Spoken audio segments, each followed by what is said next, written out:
Welcome to Bharat today. నేను లక్ష్మి. ఇక updates చూస్తే 15వ రాష్ట్రపతిగా ద్రౌపది ముర్ము పార్లమెంటు సెంట్రల్ హాల్లో ప్రమాణ స్వీకారోత్సవం చేశారు. ద్రౌపది ముర్ముతో సీజేఐ జస్టిస్ ఎన్వి రమణ ప్రమాణ స్వీకారం చేయించారు. ప్రమాణ స్వీకారోత్సవానికి రామ్నాథ్ కోవింద్, ఉపరాష్ట్రపతి వెంకయ్య, ప్రధానమంత్రి నరేంద్ర మోడీ, కేంద్ర మంత్రులు, ఎంపీలు, ప్రముఖులు పాల్గొన్నారు. ముర్ముకు గన్ సెల్యూట్తో గౌరవ వందనాన్ని చేశారు.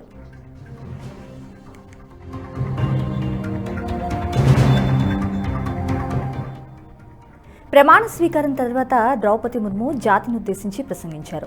రాష్ట్రపతిగా ఎన్నుకున్న దేశ ప్రజలకు ఈ సందర్భంగా ఆమె ప్రత్యేక ధన్యవాదాలు తెలిపారు. మీ విశ్వాసం నిలబెట్టుకునేందుకు ఎప్పుడూ కృషి చేస్తానని ద్రౌపది ముర్ము పేర్కొన్నారు. వచ్చే 25 ఏళ్లలో అత్యద్భుతమైన పురోగతి సాధించాలని ఆశించారు. ఇబ్బందులున్న సంకల్ప బలంతో ముందుకు వెళ్లాలని అన్నారు. దేశ ప్రజలకు కార్గిల్ విజయోత్సవ శుభాకాంక్షలు చెప్పుకొచ్చారామె. తనపై మీరుంచిన నమ్మకమే నా బలమని, ఒకప్పుడు చదువుకోవటం నా కళ అని పేర్కొన్నారామె. ఇప్పుడు రాష్ట్రపతి గుర్తు చేసుకున్నారు. వార్డు కౌన్సిలర్ నుంచి మరి రాష్ట్రపతి వరకు వచ్చారని, ఆదివాసీ గ్రామం నుంచి తన ప్రయాణం మొదలైందని, రాష్ట్రపతిగా బాధ్యతలు చేపట్టగలిగారని పేర్కొన్నారు. భారత ప్రజాస్వామ్యం గొప్పతనం ఇదని, రాజ్యాంగం ప్రకారం బాధ్యతలను చిత్తశుద్ధితో నిర్వర్తిస్తానని రాష్ట్రపతి ద్రౌపది ముర్ము పేర్కొన్నారు.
राष्ट्रपति महोदया, आपका आदेश हो तो आपके पद ग्रहण की उद्घोषणा की जाए और उसे भारत के राजपत्र में प्रकाशित किया जाए।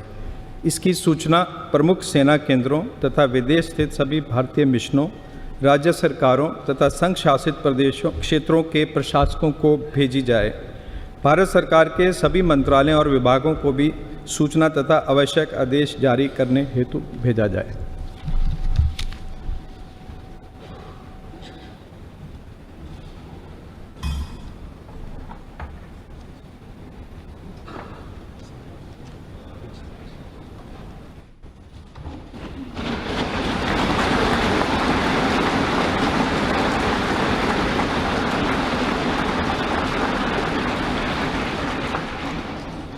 आदरणीय श्री रामनाथ कोविंद जी,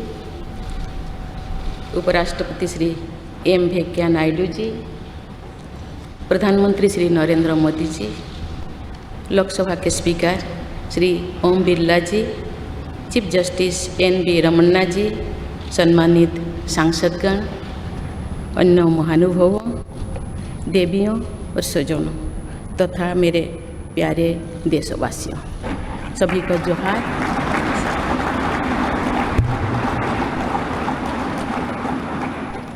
भारत के सर्वोच्च संवैधानिक पद पर निर्वाचित करने के लिए मैं सभी सांसदों और सभी विधानसभा सदस्यों का हार्दिक आभार व्यक्त करती हूँ। आपका मत देश के करोड़ों नागरिकों के विश्वास की अभिव्यक्ति है। मैं भारत के समस्त नागरिकों की आशा, आकांक्षा और अधिकारों की प्रतीक इस पवित्र संसद से सभी देशवासियों का पूरी विनम्रता से अभिनंदन करती हूँ।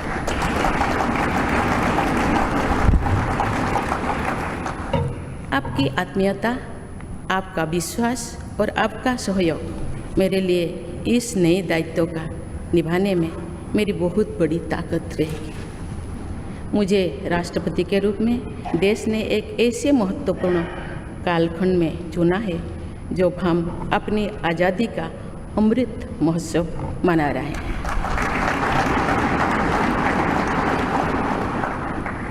आज से कुछ दिन बाद ही देश अपनी स्वाधीनता के 75 वर्ष पूरी करेगा। ये भी एक संयोग है कि जब देश अपनी आज़ादी के 50वें वर्ष का पर्व मना रहा था तभी मेरे राजनीतिक जीवन की शुरुआत हुई थी। और आज आज़ादी के 75वें वर्ष में मुझे ये नया दायित्व मिला है।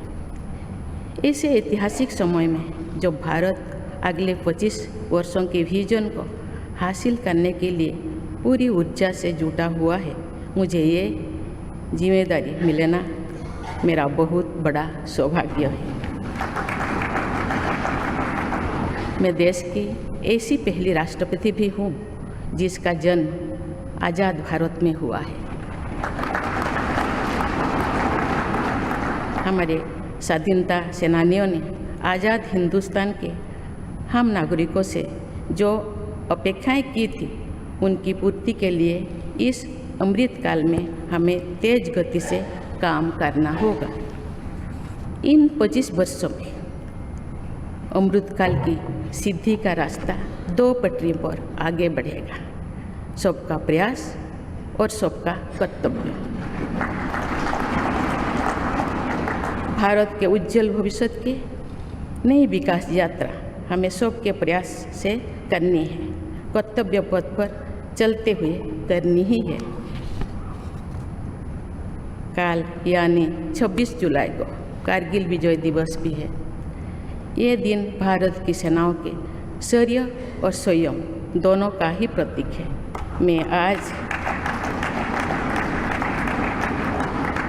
मैं आज देश की सेनाओं को तथा देश के समस्त नागरिकों को कारगिल विजय दिवस की अग्रिम शुभकामनाएं देती हूँ। देवियों और स्वजनों, मैंने अपनी जीवन यात्रा पूर्वी भारत में ओडिशा के एक छोटे से आदिवासी गांव से शुरू की थी। मैं जिस पृष्ठभूमि से आती हूँ वहाँ मेरे लिए प्रारंभिक शिक्षा प्राप्त करना भी एक सपने जैसा ही था, लेकिन अनेक बाधाओं के बावजूद मेरा संकल्प दृढ़ रहा और मैं कॉलेज जाने वाली अपने गांव की पहली बेटी थी।